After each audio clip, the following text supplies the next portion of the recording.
하나님의 말씀은 디모데전서에서 우리 보도록 하겠습니다. 디모데전서 2장 제가 15절을 예고해 드렸는데요. 봉독은 오늘 좀 많이 해보겠습니다. 2장 8절부터 15절까지 디모데전서 2장 8절에서 15절까지 우리 같이 읽도록 하겠습니다. 시작. 그러므로 각 처에서 남자들이 분노와 다툼이 없이 거룩한 손을 들어 기도하기를 원하노라. 또 이와 같이 여자들도 단정하게 옷을 입으며 소박함과 정절로서 자기를 단장하고 따은 머리와 금이나 진주나 값진 옷으로 하지 말고 오직 선행으로 하기를 원하노라. 이것이 하나님을 경외한다 하는 자들에게 마땅한 것이니라. 여자는 일체 순종함으로 조용히 배우라. 여자가 가르치는 것과 남자를 주관하는 것을 허락하지 아니하노니 오직 조용할지니라.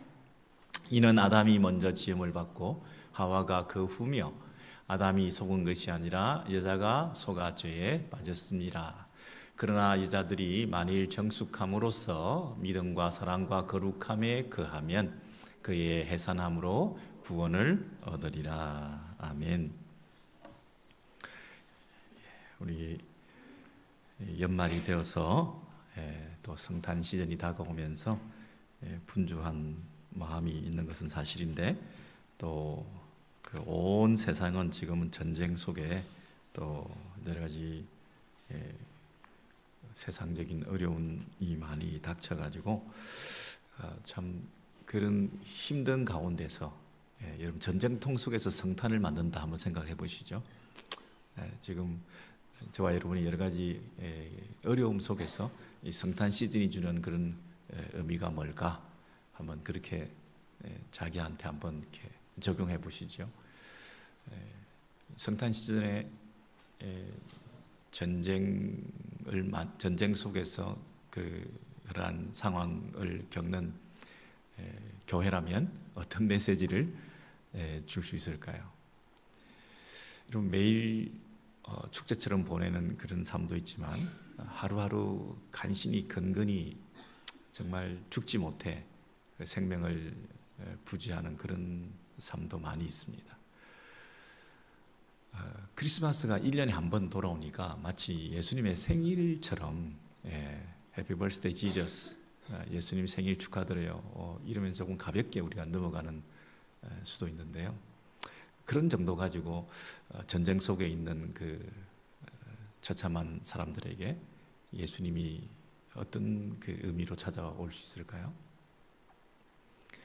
1년에 한 번 매년 맞는 생일 정도의 축하가 아니라 이게 평생에 아니 우주적인 이 세상 가운데 단 한 번 있었던 성육신 사건으로 하나님이 사람이 되어서 오셨다는 이 놀라운 사건으로 우리가 크리스마스를 맞지 않으면 그 무게감이 너무 얕고 또 그것이 주는 충격과 또 문제 해결 능력이 너무나 얄팍하니까 과연 가장 힘든 상황 속에 있는 사람들에게도 과연 이것이 진정한 위로가 될 수 있을까 하는 염려가 있는 거죠.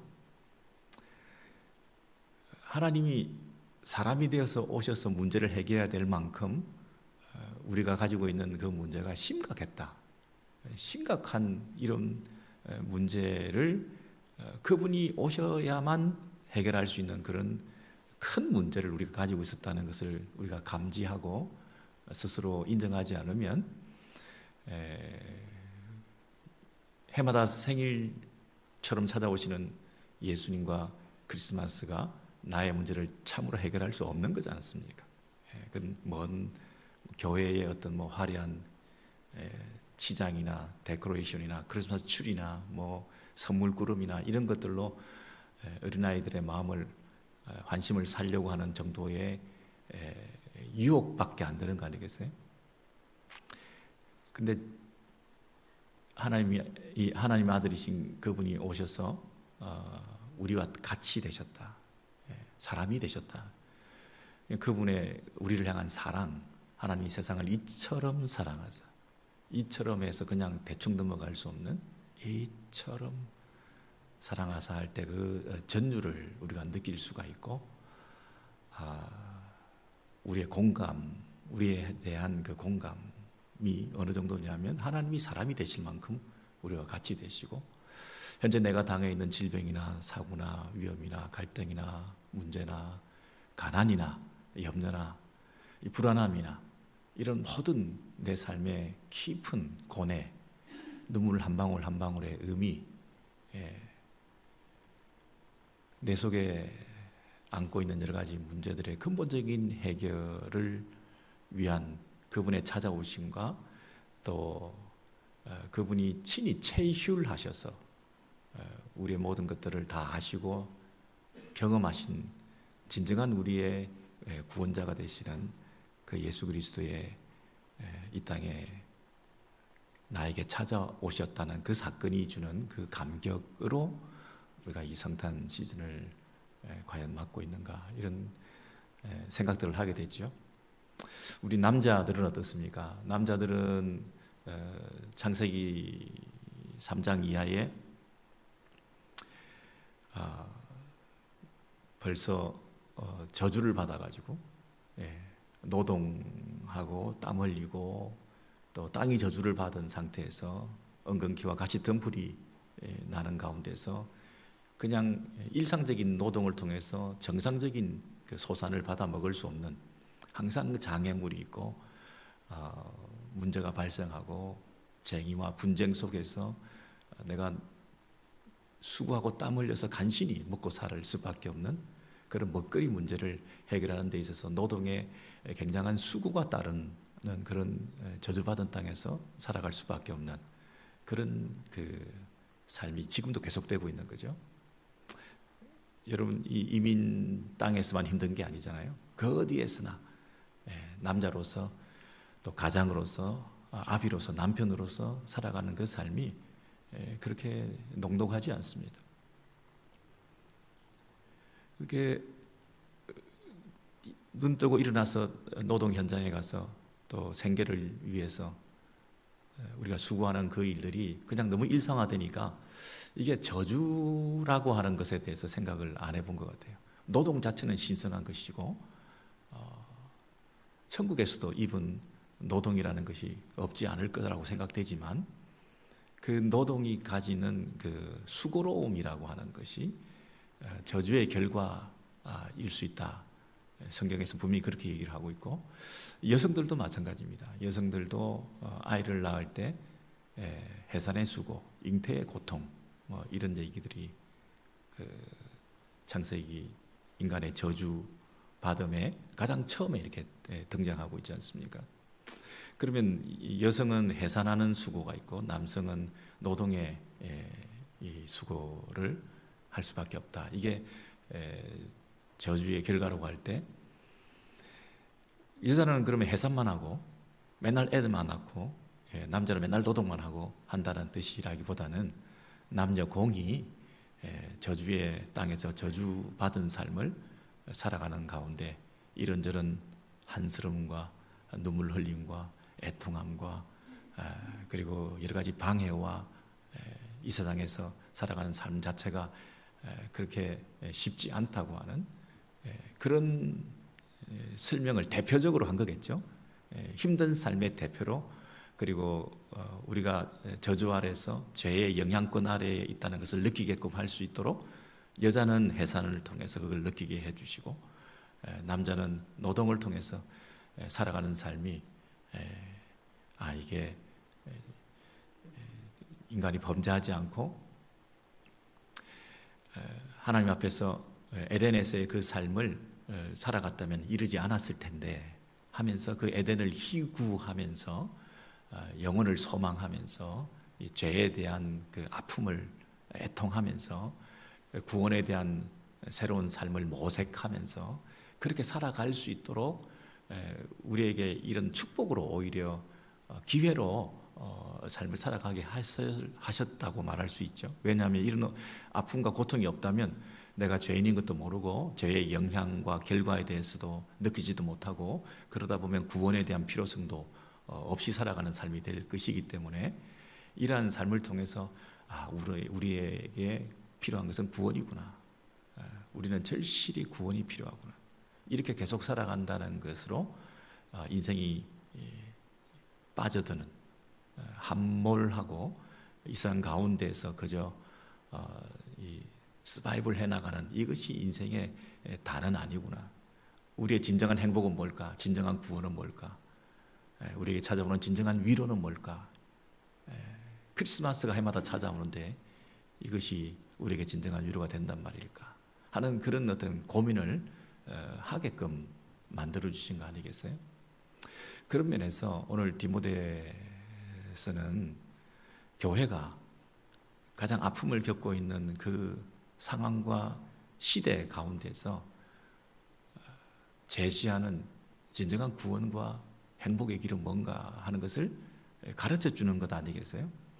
그 당시 1세기나 2세기 교회들이나 지금 20세기, 21세기 교회들 가운데서 목회자가 우리의 삶이라고 하는 것은 이렇게 사는 게 다가 아닙니다. 이 땅에서 공동체로 모여서 구원을 받고 영원한 구원을 사모하는 우리들은 이 땅에서 회복해야 될 진정한 삶의 모습이라는 게 있습니다.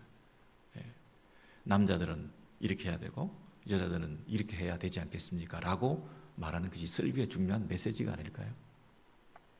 사도 바울이 젊은 목회자에게, 디모데에게 네가 목회를 할 때, 이게 배경이 이제 에베소 교회 정도로 생각되는데, 목회를 할 때 교회 안에는 남자 반 여자 반이다. 그런데 남자들은 어떤 삶을 살아야 될지, 그것이 남자들의 회복이다. 그리고 남자들의 행복이다. 진정한 구원이다. 여자들은 어떤 삶을 살아야 될지 가르쳐 줘야 되지 않겠냐. 그것이 이 패역한 그리고 문제 많은 전쟁통 속에서 그리고 유혹이 많은 세상 속에서 살아가는 가운데 구별되게 거룩한 공동체로 모여있는 교회라고 하는 존재 속에 그 교회 안에 있는 남자와 여자로서 가지고 있는 그 구별된 삶, 거룩한 공동체, 구별된 성도, 세상과는 다른 천국 백성으로서 저주 아래 있는 땅에 살고 있는 우리들이 저주를 벗어나는 삶이라고 하는 것이 뭔지를 우리가 이 땅에서 나타내보고 살아야 되는데 그것이 과연 뭐냐라고 할 때 남자들은 이렇게 말하면서 오늘 본문의 2장 8절에서 그러므로 각체에서 2장 8절을 보여주시면 남자들이 분노와 다툼이 없이 거룩한 손을 들어 기도하기를 원하노라 그랬습니다. 여러분 남자들은 딱 2장 8절 한 절밖에 주어지지 않았습니다. 한 절 속에 딱 한 가지를 얘기하는데 그게 뭐냐면 기도하는 것이라 그랬습니다. 남자들은 기도하기를 원하노라. 기도하는 것이 남자다. 기도하는 것이 남자 성도, 천국 백성, 구원받은 거룩한 하나님의 백성들의 공동체 속에 속해 있는 절반의 남자들이 가장 이상적으로 드러내야 될 그 아름다운 모습이라는 것은 기도하는 남자를 말한다.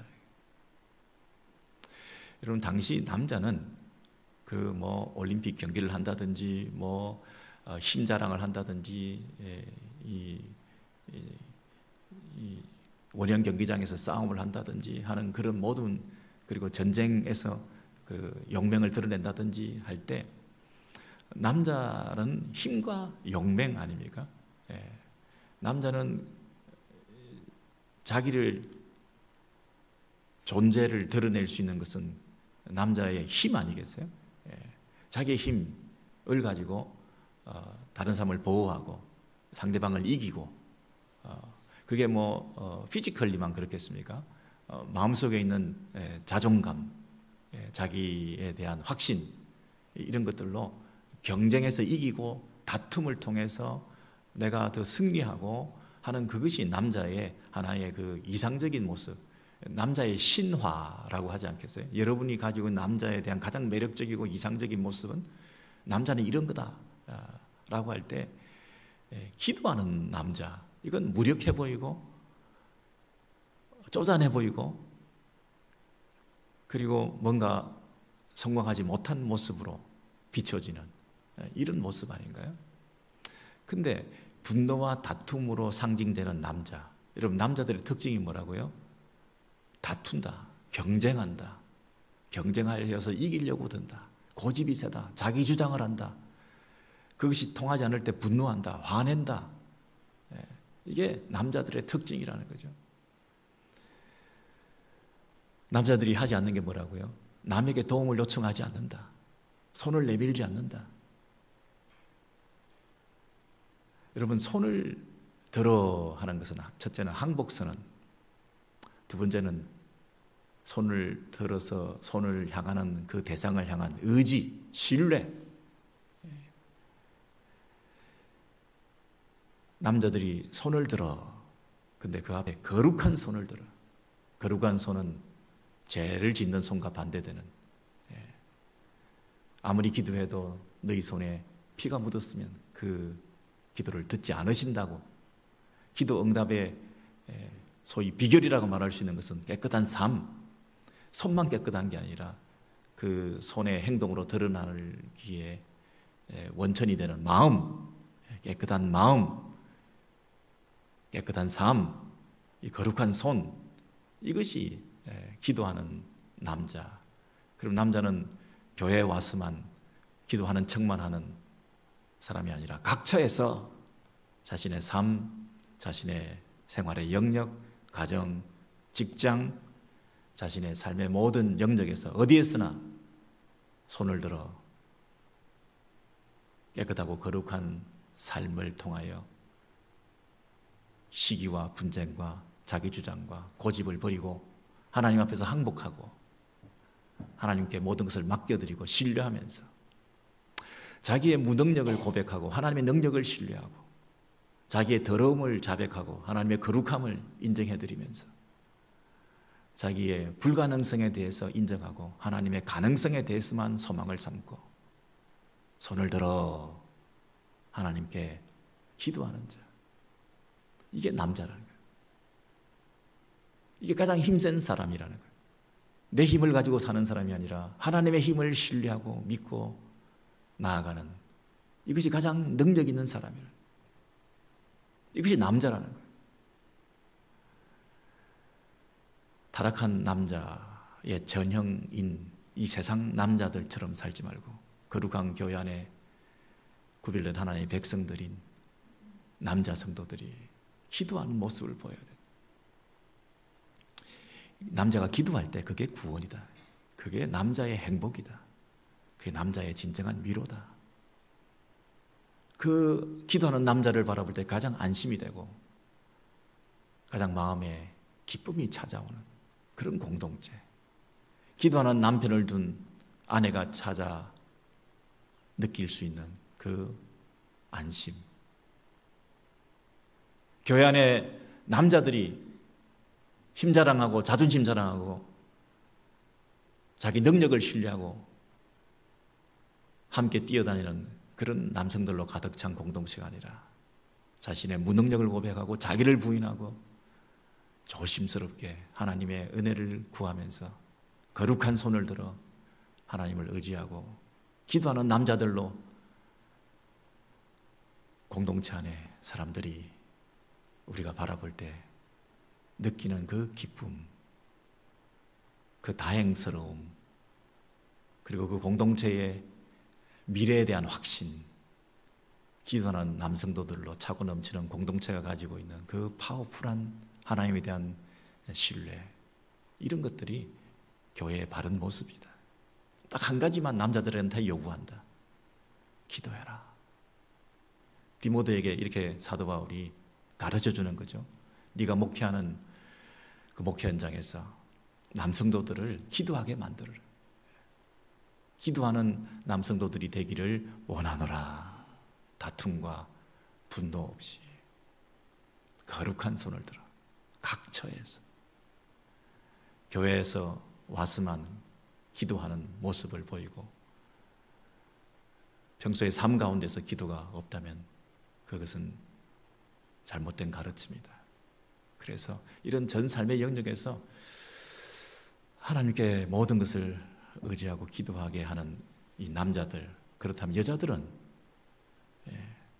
교회 안에 절반은 여자들일 텐데 여자들은 어떻게 구별된 모습을 보이게 해야 되느냐 할 때, 오늘 그 본문에 나왔던 15절 제일 마지막 절에 보시면, 그러나 여자들이 만일 정절로서, 정숙함으로써 믿음과 사랑과 거룩함에 거하면 그 해산함으로 구원을 얻으리라.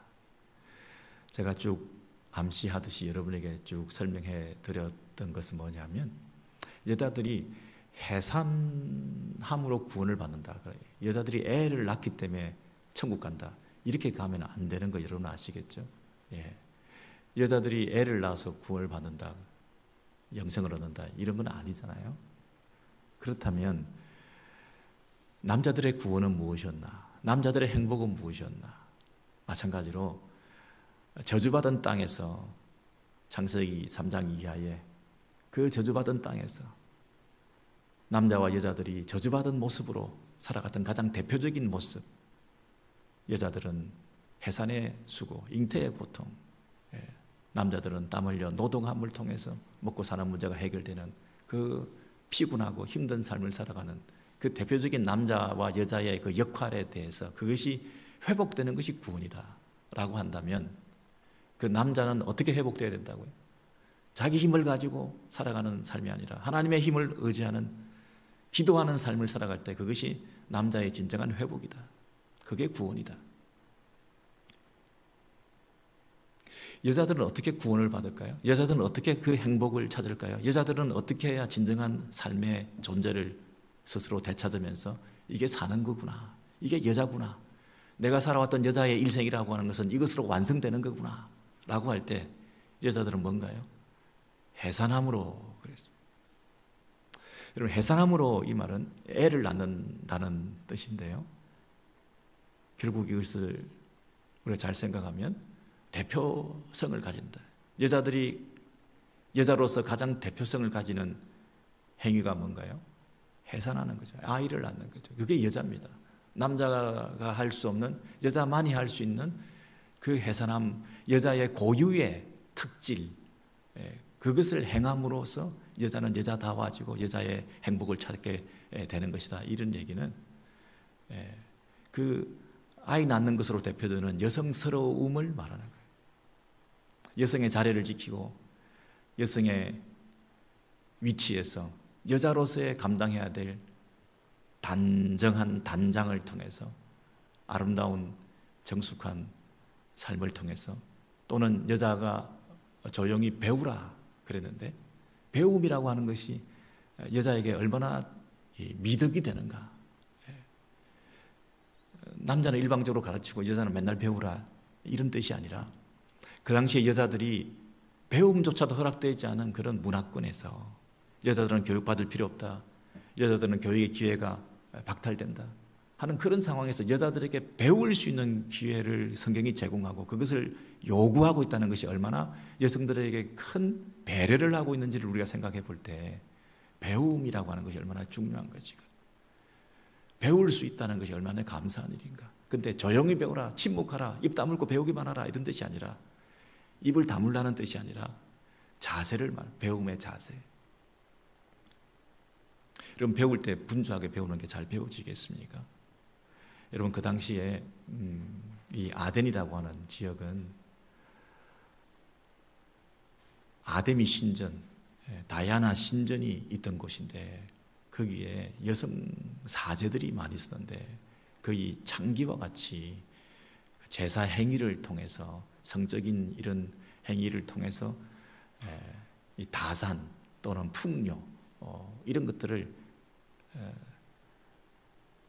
제사 드리는 방식으로 삼았던 그런 시대에 살고 있는 엄란하고 타락한 문화가 만연한 가운데서, 그 여성 사제들이 기록에 의하면 수백 명, 수천 명이 있었다고 하는 그런 기록들이지 않습니까? 그런 여성들이 그 아데네에서 이 여성들의 패션을 주도하고 있는, 그리고 남성도들을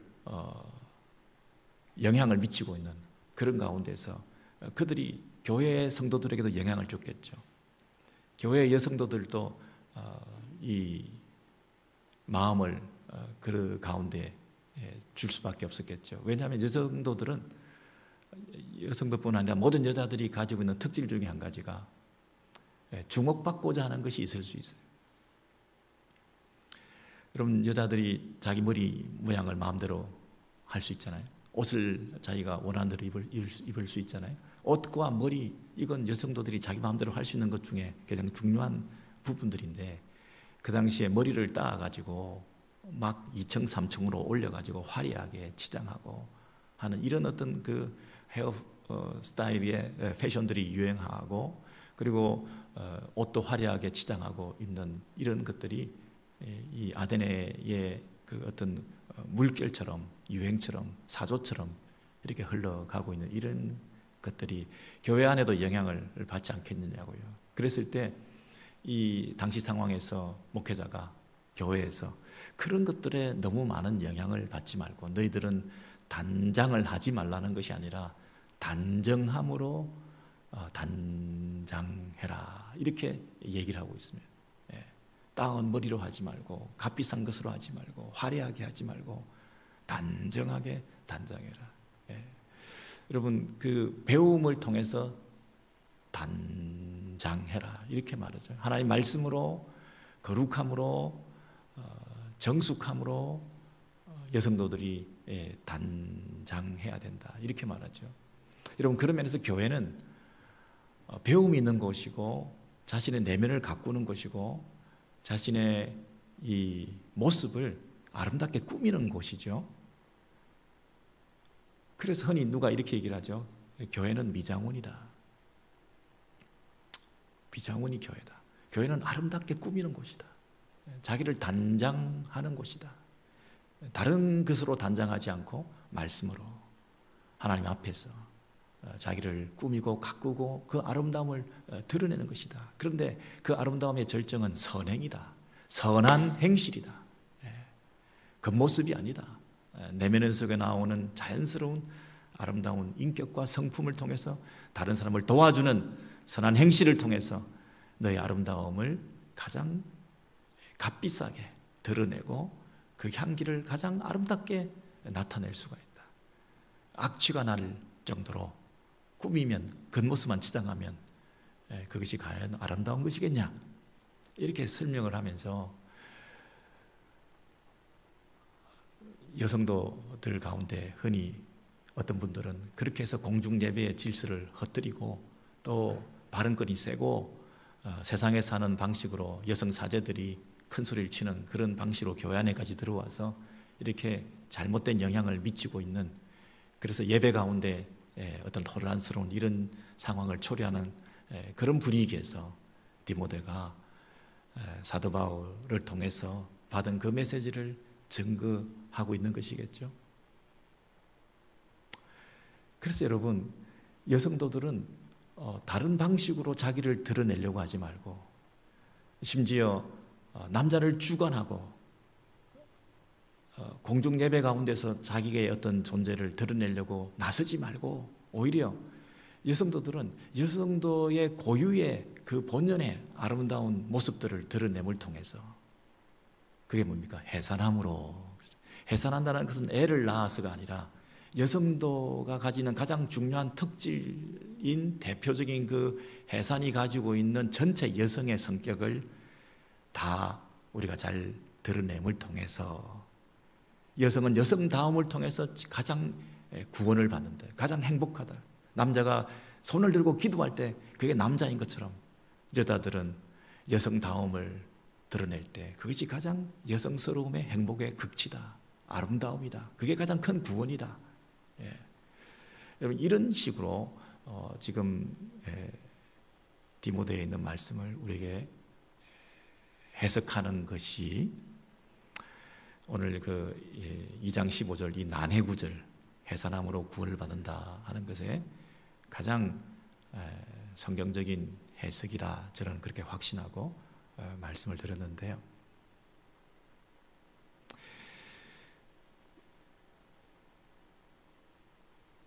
이제 잘 와닿지 않는 분들도 있을 수 있을 것 같습니다만은,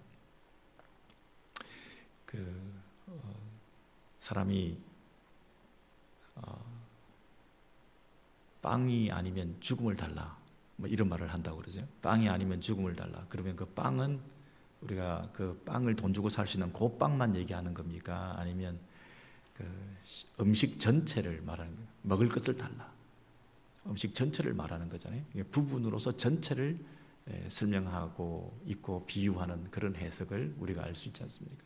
요람에서 무덤으로 하면 요람이라고 하는 그 아이가 있는 그 요람만 얘기합니까? 아니면 아이들의 그 모든 삶을, 아기의 그 어떤 그 또래 그 연령에 있는 걸 다 말하고 있습니까? 무덤으로 그러면 그 무덤, 그 땅에 있는 그 무덤만 말합니까? 아니면 그 삶의 그 늙음과 나이듦과 죽음이라고 하는 그 삶 전체를 다 말하는 것입니까?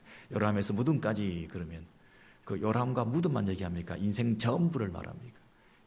부분을 통해서 전체를 드러내고 있는 그런 모습으로 해산함으로 구원을 받으리라 할 때 그것이 애 낳아가지고 천국 간다를 얘기합니까? 해산함으로써 여성으로서의 삶의 그런 자리를 지키고 여러분 돕는 배필로서 산다 이런 얘기를 하는데, 그 기왕 얘기 나왔으니까 좀 부언해서 설명을 드리면 여러분 거기 13절과 14절을 한번 비춰주시면 13절에 남자와 여자의 관계에 대해서 이렇게 얘기를 하면서 13절입니다. 이는 아담이 먼저 지음을 받고 하와가 그 후며, 그리고 14절은 아담이 속은 것이 아니라 여자가 꾀임을 받아 죄에 빠졌습니다. 이 두 가지가 중요한 창조의 근본적인 그 이는 하고 이 모든 제가 오늘 설명해 드렸던 남자 여자의 관계에 있어서 중요한 신학적인 근거가 되는 것은 남자가 먼저 지음을 받고, 창조는 아담이 먼저, 그리고 타락은 여자가 먼저 라고 하는 그 배경을 깔고 남자가 가지고 있는 그 우선성, 머리됨, 헤드십, 그리고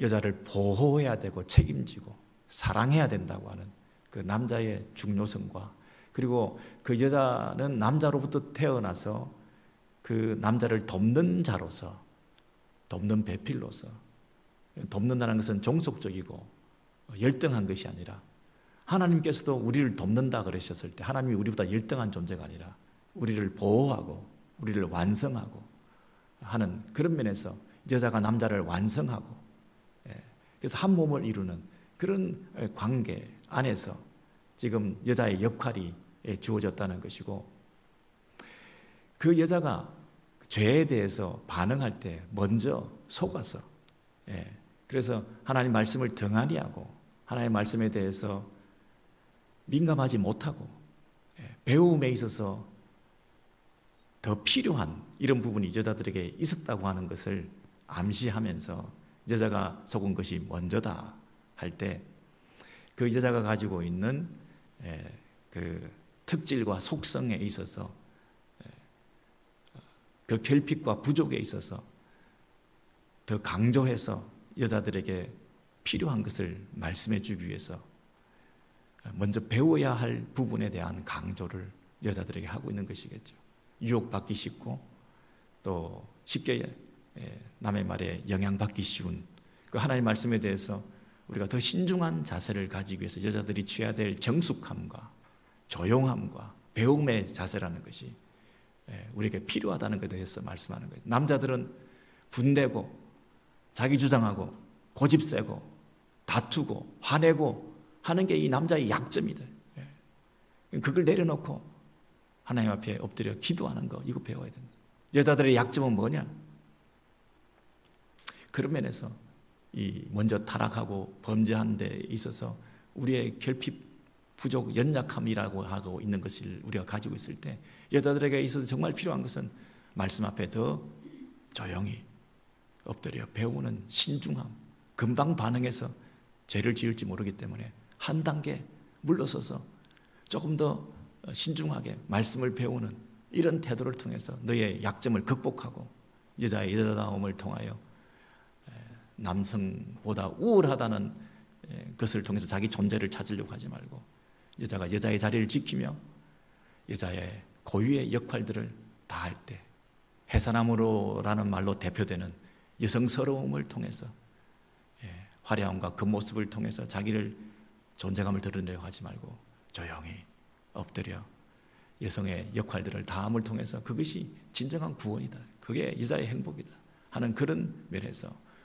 이 말씀을 통해서 우리에게 주셨다는 것을 저는 믿습니다. 그런 면에서 오늘 우리 오렌지힐 교회도 2023년 이 연말에 이 번잡하고 분주한 세상 가운데 살아가는 가운데 절반인 남성도들과 여성도들이 어떻게 살아야 될 것인가, 기도하는 남자, 그리고 배움의 열심을 더 낼 수 있는, 하나님의 말씀을 더 가까이 하는 이런 여성들로서 아름다운 공동체를 우리가 세워나가고 진정한 행복과 구원을 누리실 수 있는 저와 여러분 되시기를 바랍니다.